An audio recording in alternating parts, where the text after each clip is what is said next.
right, last week we left off about verse 33. Jesus has been arrested. They've been talked to by the high priest and the different ones. So Caiaphas, the high priest, and first went to Ananias' house, then Caiaphas, and then Caiaphas turns him over to Pilate. And we see here that Pilate is pretty much he's trying to be a weasel.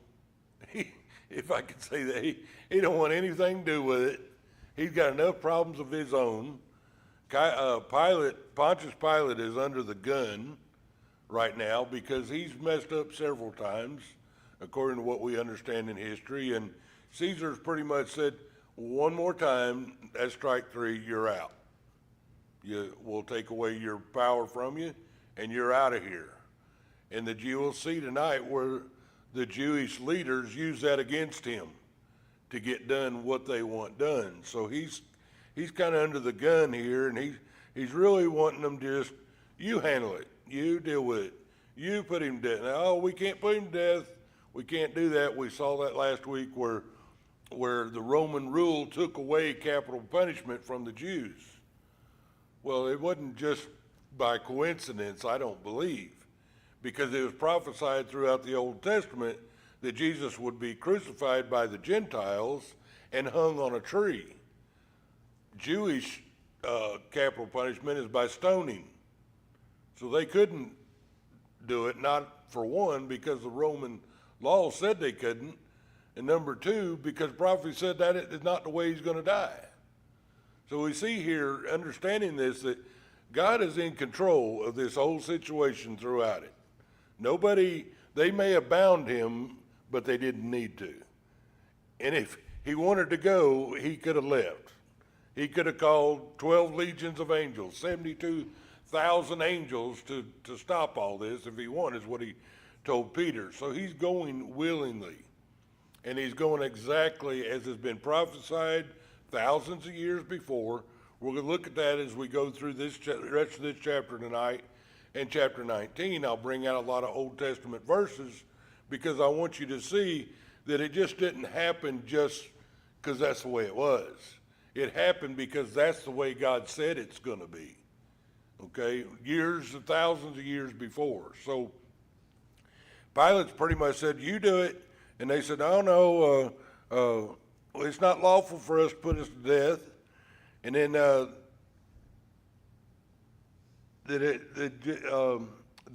the saying of Jesus might be fulfilled, verse 32, which he spake, signifying what death it would be. Jesus already said, it has been prophesied in the Old Testament. Jesus said in Matthew 20, Mark 10, and Luke 18, that I'll be handed over to the Gentiles to be crucified. Years before the crucifixion, or months before the crucifixion, Jesus said it would be. And I said, as the Old Testament prophecies point that out. Matthew 22:16, we see that where he is, the dogs have compassed me. The Jews considered the Gentiles dogs.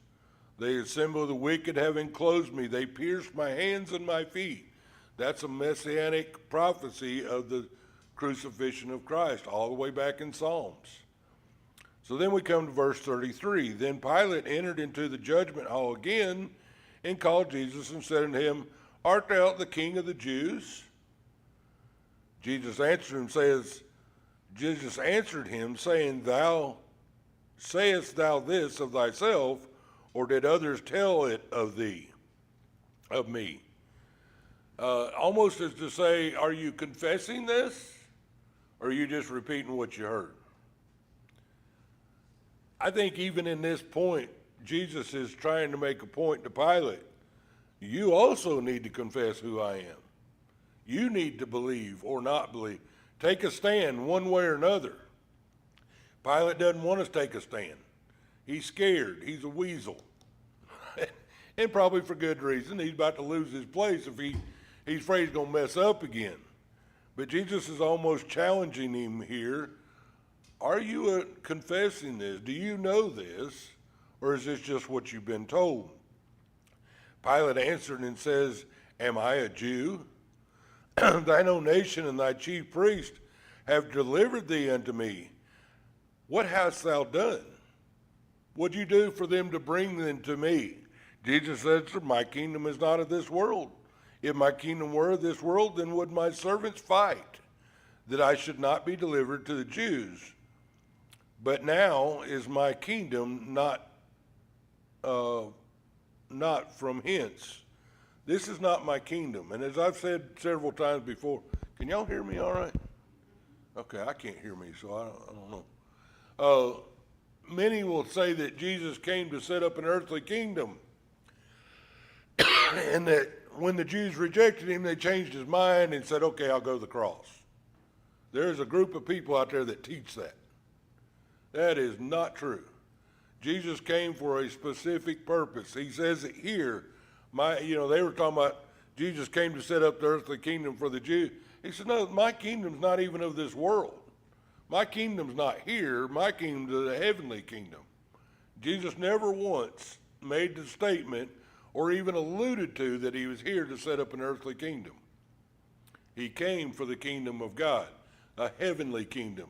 And that kingdom is all the believers in Christ coming to God, an everlasting life. That's the kingdom he's talking about. It's never alluded to that it was an earthly kingdom. That's just a little extra for you. Then verse 37, Pilate therefore said unto him, art thou a king then? Jesus answered, thou sayest that I am a king. And basically saying, you know that I'm a king. I think Jesus said, every time he talked to somebody, the rich young ruler or other people that he'd witnessed to, the woman at the well, he knew their heart. And it's almost like he's looking into the heart of Pilate. Are you saying this because you starting to believe this? Pilate asking, are you a king then? Don't you know it? That's in parentheses. There again, the translators have probably added that for understanding. But the phrase of the word, thou sayest that I am a king, he said it in a way that you're saying it because you think I am. It's like Pilate, you're on the fence. You need to make a decision one way or another, just like he did with Judas. He gave Judas every opportunity in the world, but when the time came, he says, what you got to do quickly. I think Jesus is doing the same thing with Pilate here. Even his own enemies, he's witnessing to. He's wanting them to see the truth of who he is. To this end was I born. Jesus is talking, to this end I was born, to be a king. And for this cause I came into the world, that I should bear witness of the truth about me. Pilate, you almost understand the truth about me.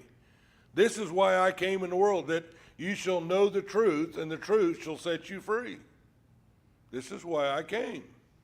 And Pilate, you're almost there. I could just almost see him wanting to say to him, everyone that is of truth heareth my voice. Pilate said unto him, what is truth? Well, there it is. The age-old question that's still around today.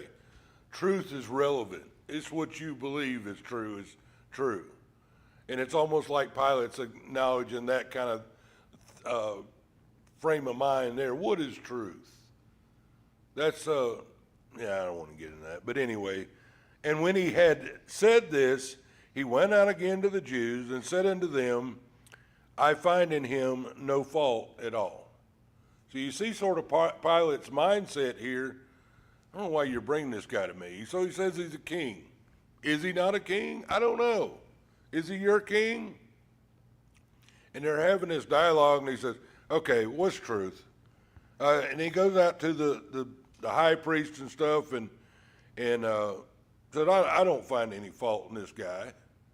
And so then they, to appease them, again, because he's riding the fence, scared of what they're going to say, he basically says, okay, you have a custom that I should release to you one at the Passover. Will ye therefore that I release him unto you, the King of the Jews? You want to make this deal? Y'all want to work this out where you've got this custom that every Passover I release one prisoner to you.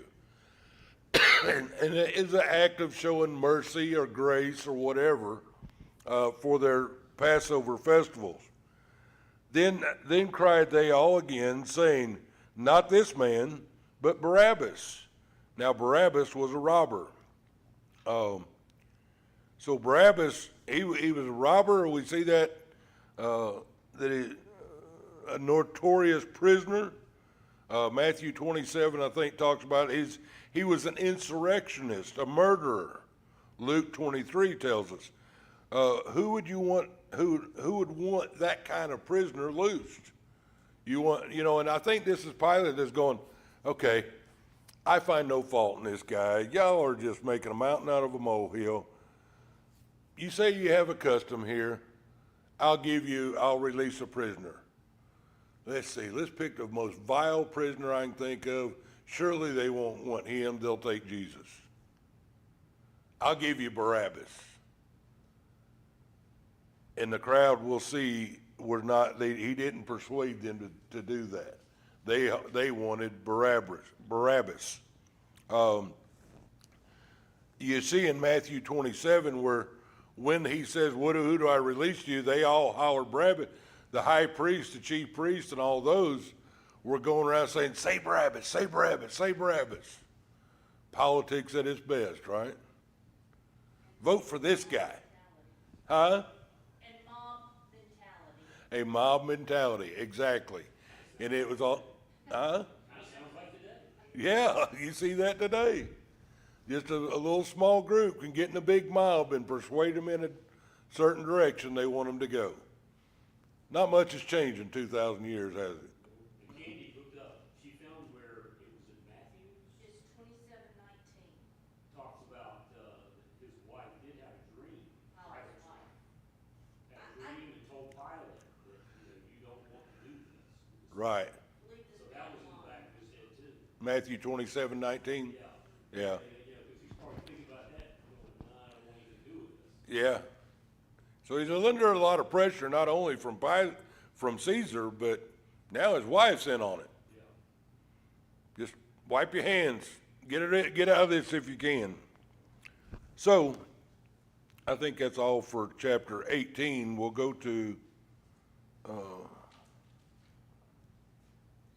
I can figure out how to do it, I'll go back to I'll go to 19. So starting chapter 19, then Pontius Pilate, therefore took Jesus and scourged him. They said, no, we want, and we read from Matthew 27 in the account of Luke that they all hollered Barabbas, we want Barabbas. So he said, okay, I'll beat him unmercifully. Maybe that will appease him, and I'll let him go. So then John only records that he scourged him or he beat him. Because here again, his wife had said, get out of it. He don't want to mess up with Caesar again. Crucifying a man that unjustly crucified, that wouldn't set well. So he's trying to get out of this thing. It says, and the soldiers plaited a crown of thorns and put it on his head. And they put on him a purple robe and said, Hail, King of the Jews, and they smote him with their hands. So they that's twisted together, these thorns, and made a crown. They basically were mocking him. You read in the other Gospels.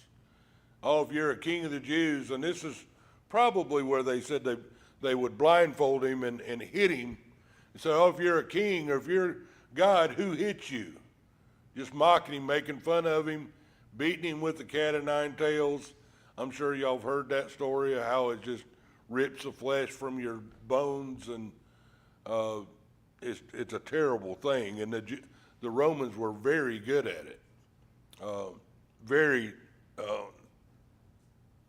well trained in the art of torture and crucifying. But this goes wrong with Isaiah 53. For he shall grow up before as a tender plant, as a root out of the dry ground. He hath no form of comeliness when we shall see him. There is no beauty that we should desire him. Isaiah is making a prophecy. Jesus is going to come up as a child out of the root of David in the house of Israel kind of thing. And he's going to grow up in front. He's looked to everybody. He's going to look pretty much like a normal person. He's not going to be rich. He's not going to be famous. He's not going to be a Pharisee of Pharisees. He's not going to have any. He's just going to be a normal person that nobody think a big deal about him. There's nothing that would be any form of comeliness that we should desire him. I compare that to the tabernacle. If you're on the outside, say on the mountain range, looking down at the camp of Israel, all you see is this tent in the middle of the camp that really doesn't look very pleasing. I mean, it's old skin, hairy skin, ram skin over it, and no big deal.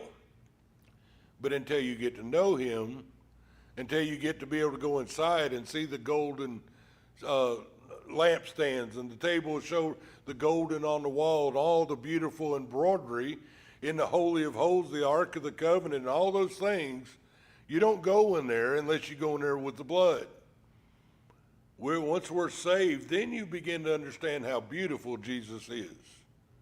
So there's no form of comeliness that anyone should desire him if you don't know him, if he's not yours. Does that make sense? Y'all understanding that? So I like to tie that in. It says in Isaiah 53:3, he is despised and rejected of men. We see that with Israel, a man of sorrows, acquainted with grief, and we hid, as it were, our faces from him. We rejected him. We turned on him, is basically what he's saying there. He was despised, and we esteemed him not. We didn't understand. We won't understand that he is God. He is the Son of God. He is who he says he is. We're going to reject him as a nation. This prophecy is roughly 1,000 years before 800 to 1,000 years before Christ even comes on the scene. This prophecy about him. Verse 4 of Isaiah 53, surely he hath bore our griefs and carried our sorrows, yet we did esteem him stricken, smitten of God, and afflicted.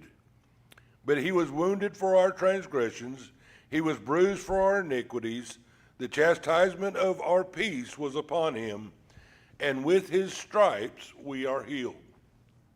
So Pilate had him beaten. With his stripes we are healed. He's crucified on the cross. All this anguish that he's going through was prophesied years ago. Why was he done that? Verse 6 of Isaiah 53, because all we like sheep have gone astray. We have turned everyone to his own way, and the Lord hath laid on him the iniquity of us all. He was oppressed and he was afflicted, yet he opened not his mouth. He is brought as a lamb to the slaughter, as a sheep before his shears is dumb, so he opened not his mouth. All this prophecy is going to be fulfilled here, we see in chapter 19 of John. Everything about it, and we'll just keep going. So verse 4, going back to John 19, Pilate therefore went forth again and said unto them, behold, I bring him forth to you, that you may know that I find no fault in him. You hollered for Barabbas. I had him beaten almost to a bloody pulp, as we'd say today, unrecognizable. Surely that will be enough. And I find no fault in this man. But maybe you'll be appeased by just what we've done to him here. Then Jesus came forth, wearing a crown of thorns and a purple robe, and Pilate said unto them, behold the man. Man, that must have been a terrible thing. They were saying, is he a king? No, he's just a man. Look at him, he bleeds just like everybody else. He suffers just like everybody else. We were beating him. If he could have called down his angels and stopped it, he would have. Maybe almost like mocking him. He's just a man, guys. There's no sense in crucifying him. What he says is meaningless, pointless. If he was the Son of God, if he was the King he would have had this stopped. He's just a man. So you sort of see Pilate now going the other way, I think. He's just like the rest of us. This is also a prophecy in Isaiah 52:14. It talks about Jesus being beaten beyond recognition. He was marred more than any other man. So I want you to see these prophecies that this just didn't take place just because Pilate thought, well, maybe I can get away. No, this took place because God said it would. This is exactly how it would take place. So when the chief priests, therefore, and officers saw him, they cried out, saying, Crucify him, crucify him. Peter says unto them, Take ye him and crucify him, for I find no fault in him. The Jews answered him, We have a law, and by our law he ought to die, because he made himself to be God. Now this law was Leviticus 24:16, the blasphemy of God, against God.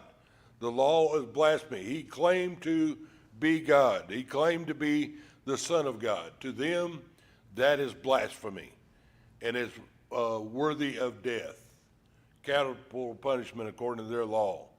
So they're saying, no, you need to crucify him. He's broken our law. We can't do it. You've got to do it for us. So Leviticus 24:16. When Pilate therefore heard that saying, he was the more afraid. So he's back and forth. I don't know what to do with this guy. I don't need to mess up. My wife said to leave him alone. I can't find any fault in him. What am I going to do here? So he took him back again in verse 9 and went again into the judgment hall and said unto him, Jesus, whence art thou? Who are you? Come on, tell me the truth, who you are. But Jesus gave him no answer. Then Pilate said unto him, Speakest thou not unto me? Knowest thou not that I have power to crucify thee and have power to release thee? If you'll just tell me who you are plainly, I can let you go or I can crucify you. And Jesus answered not a word. Well, after he said that, he did answer him. But at first he didn't answer him, which goes back to the prophecy of Isaiah 53. He opened not his mouth. He didn't get in it. But when Pilate says, oh, I've got power to crucify you or let you go, what did Jesus say to him? Thou couldst have no power at all against me, except it were given thee from above. Therefore he that delivereth me unto thee hath the greater sin. God, and that's something that it talks about in I lost my brain. Hebrews 13 talks about it, the authority of God ordains the authority, whether good or bad. God puts people in positions and places for his purpose, for his plan. Jesus is basically telling Pilate that here. The only reason you're in the position you're in is because God gave you that authority. My Father gave you that authority. And you're trying to just deal with that authority. But those who have turned me over to you have done the greater sin. But you're doing exactly what my Father's called you to do. Anybody got any comments, thoughts? It almost seems like he kind of was trying to relieve of his fears. I'm sorry? It sounds like he was kind of relieving Pilate of his fear. Right, yeah. I mean, this isn't you, Yeah. it's them. Yeah, it says up here when he heard the saying, he was more afraid in verse 8. Now Jesus was almost like, you're just acting on the authority that God's give you. You're really, maybe saying you're not really doing wrong here. But he did. I don't know. That's just something to think about. Was Jesus kind of, look, you're doing what my Father wants you to do. This is what needs to take place. This is why I came. Those who turn you over, they're the ones that's totally confused and don't know they've done the greater sin. I really think Pilate wanted to crucify Jesus. No, he didn't. I don't think he wanted to at all. He couldn't find fault in him. Wasn't sure about him, wasn't sure who he was, but, surely he's done nothing worthy of death. Other Gospels record how where after he was crucified and he died, surely this was the Son of God. And he went and washed his hands like he's washing his hands of this. I don't want to have blood on my hands kind of thing. I don't think he was really interested in this at all. Well, the chief priests, they just tricked him into it, basically. Right. Well, they did more than trick him. They threatened him. They almost blackmailed him into it. So, you could have no power, and from this, and from thenceforth, Pilate sought to release him, still wanting to release him. But the Jews cried out, saying, If thou let him go, thou art not a friend, not Caesar's friend. See, they knew that Caesar had already threatened him. You're going against Caesar, because Caesar says we can do what we want, but we got to bring him to you, and we've done that, and you're going against Caesar now. So that puts Pilate back on the spot again. It's almost blackmailing him. We'll tell Caesar what you did, and you can't afford to have another strike. That's the way I kind of read that. Yeah, they got their thumb on it. Politics at its best. Y'all think politics has just got bad in the last 20 years. It's always been bad. Whenever you got men that have their own ideas of what they want to do, they'll do whatever it takes to get it done. Lying, making something out of nothing, we see it all the time. To get my way, I'll do whatever it takes. Whosoever maketh himself a king speaketh against Caesar. See, they just added a little more fuel to the fire. He said he's a king. You know Caesar wouldn't like that, Pilate. You better do something about it. So they knew Pilate couldn't mess up. They had their thumb on him, and they wanted him to do exactly what they wanted. When Pilate therefore heard that saying, he brought Jesus forth and sat down in the judgment seat in the palace that is called the Pavement, but in the Hebrew, Gabbatha. And it was the preparation of the Passover about the 6th hour. And he saith unto the Jews, Behold your king. But they cried out, Away with him, crucify him. Pilate said unto them, Shall I crucify your king? The chief priests answered, We have no king but Caesar. Here again, you can't call yourself a king, only Caesar's king. Don't be saying that, Pilate. Then delivered he him, therefore, unto them to be crucified, and they took Jesus and led him away. It was an interesting thought here. Even though Pilate was reluctant of it, he had a big part in the crucifixion of Jesus, being a Gentile. The Jews very much had a big part in the crucifixion of Jesus. So to say the Jews did it, or to say the Gentiles did it, they both did it. And ultimately, as I said last week, we all did it. Because in that time, you were a Jew or Gentile. The whole world put Jesus on the cross, is the point I'm trying to make here. It wasn't just the Jews. It wasn't just Pilate.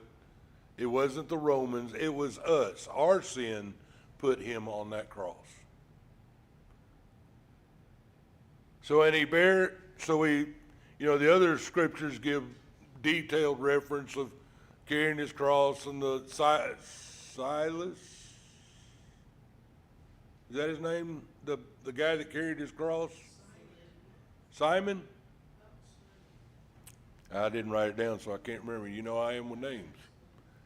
So he carried his cross. You get a lot of detail, but John just says, and he, bearing his cross, went forth into a place called the place of a skull, which is called in the Hebrew Golgotha, where they crucified him, and two others with him on either side one, and Jesus in the midst. So we know the story, very familiar with it. The two thieves on the cross, Jesus in the middle, as they crucified him there. Here again is the fulfillment of prophecy. Isaiah 53:12. Therefore will I divide him a portion with the great, and he shall be divide the spoil. Why can I read? With the strong, because he hath poured out his soul unto death. He has poured out his soul unto death. They didn't do it. And he was numbered with the transgressors. He's hung between two thieves, the two guilty ones. He bare the sins of many and made intercession for the transgressors. Isn't it interesting? Jesus hung between two thieves. Why dying for those two thieves? Why dying for the sins of the whole world? To whosoever will. He died for the sins of the whole world. And Pilate wrote a title and put it on the cross, and the writing was Jesus of Nazareth, King of the Jews. This title then read many of the Jews, for the place where Jesus was crucified was nigh unto the city, and it was written in Hebrew, Greek, and Latin. Then said the chief priests of the Jews of Pilate, Write not, King of the Jews, but that he said, I am King of the Jews. No, we're telling Pilate, don't put that on there. Just say he said he was. He's not our king. We reject him. I like what Pilate said. Pilate answered, I have written what I have written. But again, you almost see Pilate believing almost what Jesus is saying about himself. I'm not changing what I'm saying, because I kind of think he might be. From what I've heard about him, what I've seen of him, I find no fault in him. So they hung this on the cross above him. Then the soldiers, when they had crucified Jesus, took his garments and made 4 parts, to every soldier a part, and also his coat. Now the coat was without seam, woven from top throughout. Why do you think John would write that? The coat without seam. Why is that there? Why is that significant? That's got something to do with the Old Testament too, doesn't it? Yep. Something to do with royalty.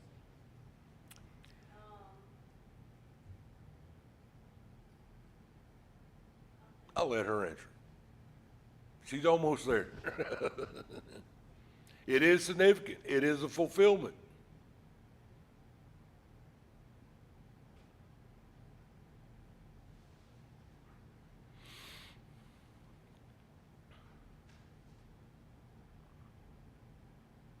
Looking through notes.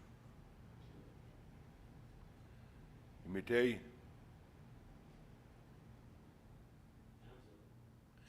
The high priest typically, while she's looking for that, typically wore the high priest outfit that had the ephod and the breastplate with all the stones and the mitre and the little golden thing that said holiness to the Lord on it. And he wore this blue gown over a white gown, and he had this other part that had the pomegranates and bells. I mean, he looked sharp. That was sort of a royalty look. But on the Day of Atonement, you found it yet? Is it Isaiah 61? Now I'd go all the way back to probably Leviticus. Is what they talked about. On the Day of Atonement, the high priest would take all this off, all his fancy royalty-looking high priestly outfit, and when he would make, on this Day of Atonement, when he made the sacrifice once a year for the sins of the world, or the whole nation, he'd put on just a white robe without seam. God was very specific that this robe had to be made and have no seams in it. Jesus wore a robe to the cross with no seams in it, acting as our high priest to offer himself for the sins of the world. Wow. I said Isaiah 61 because It may have been prophesied there. it said in 61:10, for he has clothed me with garments of salvation, he has covered me with a robe of righteousness, as a bridegroom decks himself with ornaments. Yeah. That's why I just looked that up. That is a prophecy of it. He's clothed me with a robe, but the without seam is what I was hit it at pretty much there. Because that's what the high priest wore on the Day of Atonement. Jesus was acting as our high priest, offering himself, the perfect Lamb of God, to take away the sins of the world on the cross. So John point that out. So the verse 24, they said, therefore, among themselves, let us not rent it, but cast lots for it. In other words, don't tear it in two. Let's cast lot. Let's sell it off. For it shall be that the scripture might be fulfilled, which said, they parted my remnant among them, and for my vesture they did cast lots. These things, therefore, the soldiers did.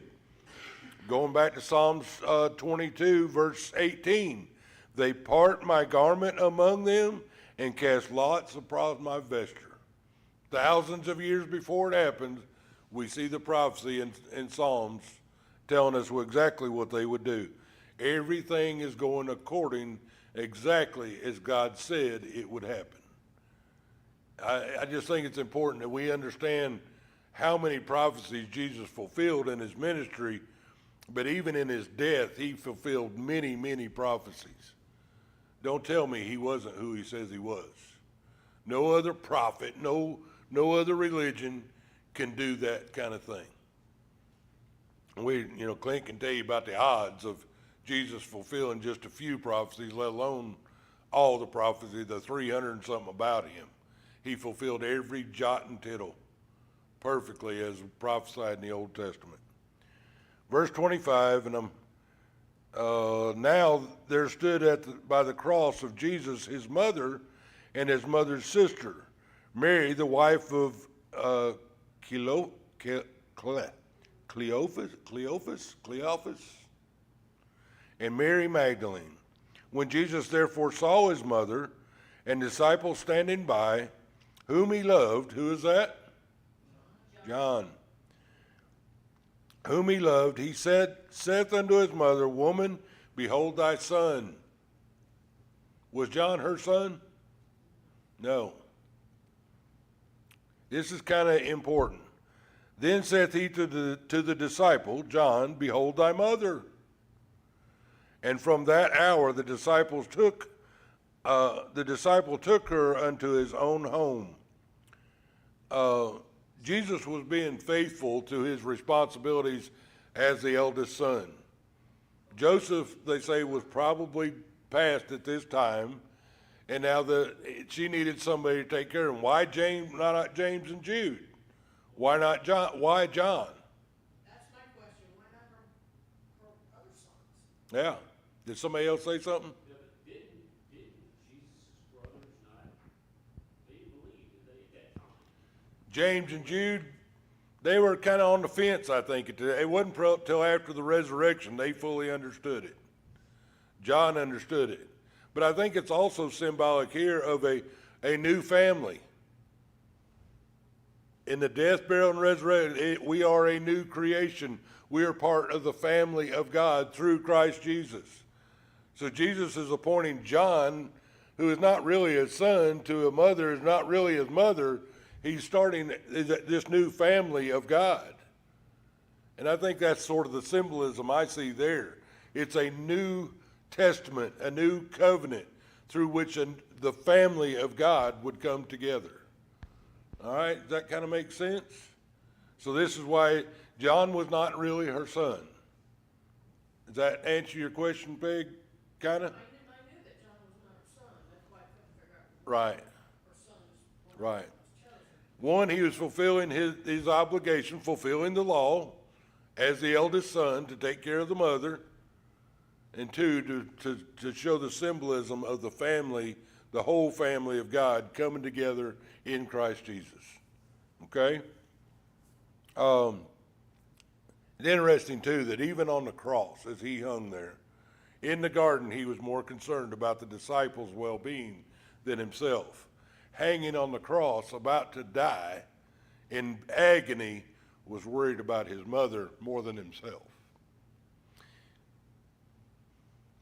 When he was on the cross, I was on his mind. You were on his mind. Despising the shame, who for the joy endured the cross for me and you. We were on his mind the whole time. I got to keep going.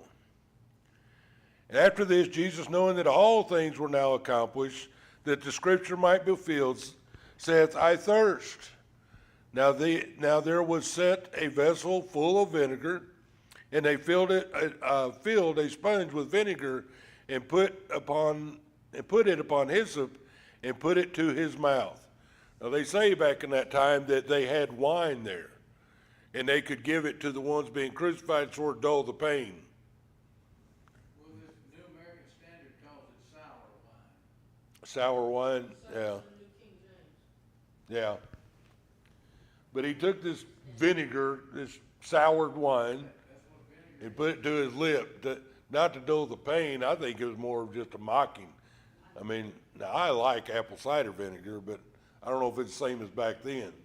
But you could imagine being real thirsty, I mean, super thirsty, and somebody hand you vinegar?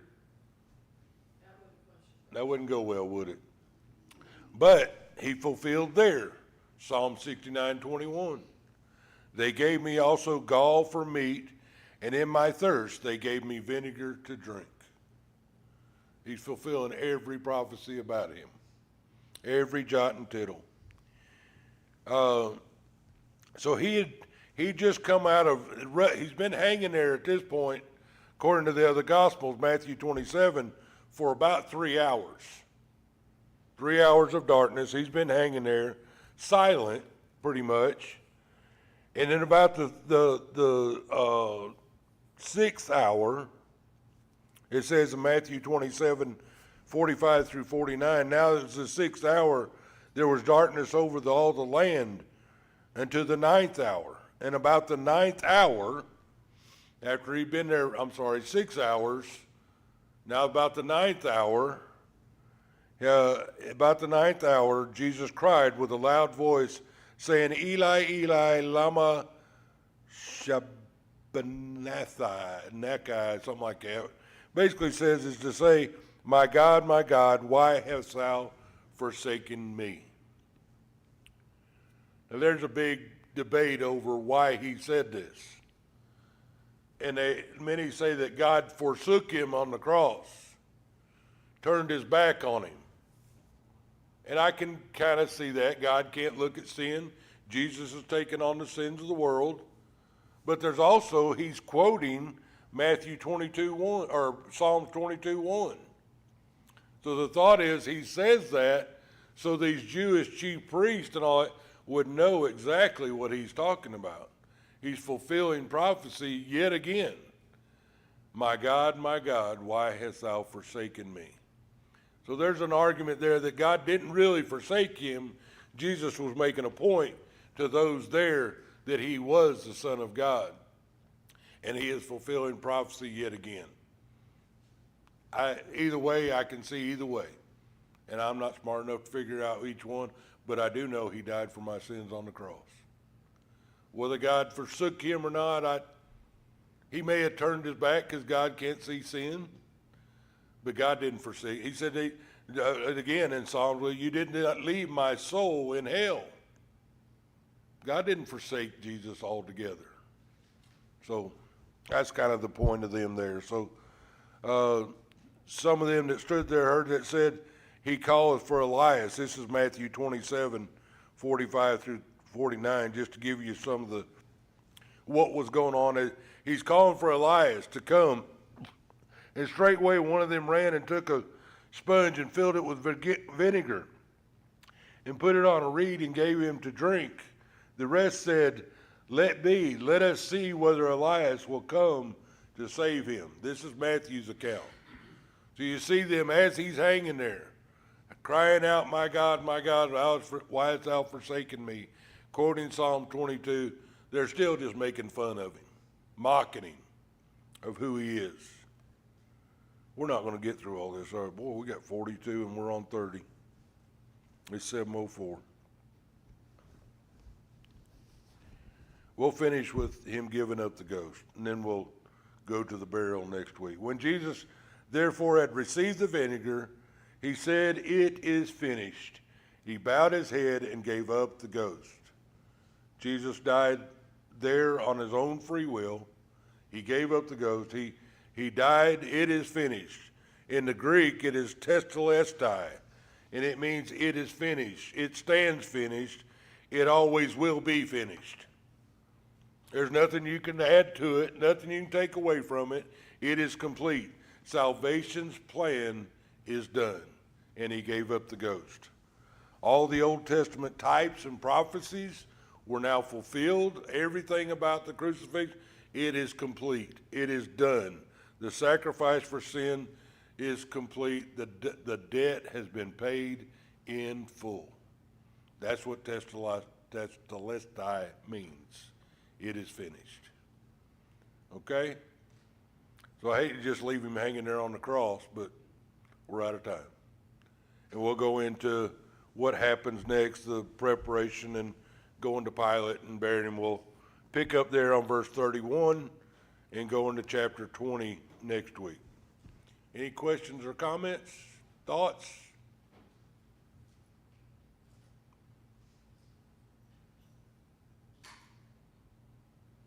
Everybody good? I just feel like John is pretty much narrating what's going on, and the thing I can mainly bring out to you is that he's fulfilling prophecies, even hanging on the cross. Were all the disciples there? I'm sorry? Were all of the disciples there? I don't know.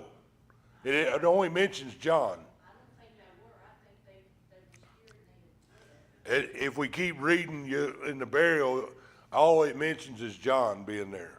It doesn't mention the other. I think the others are still afraid. They're afraid, and we'll talk about this with Joseph. He was kind of fearful himself, but we'll talk about Joseph and Nicodemus. Probably had their little plan together, knowing who Jesus was. Because if you look at what they did and read the rest of it, what they did, there was a tomb close by. They had roughly 75 pounds of herbs and stuff already prepared, all this clothing already prepared. They must have known something. That's because they knew that he was the king. Right. They knew who Jesus was. So we'll talk about, be thinking about that till next week.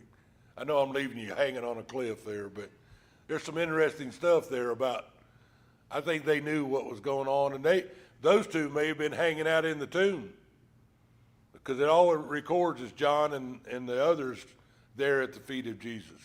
Well, he told him he was gonna come back in 3 days, didn't he? Yeah. Yeah.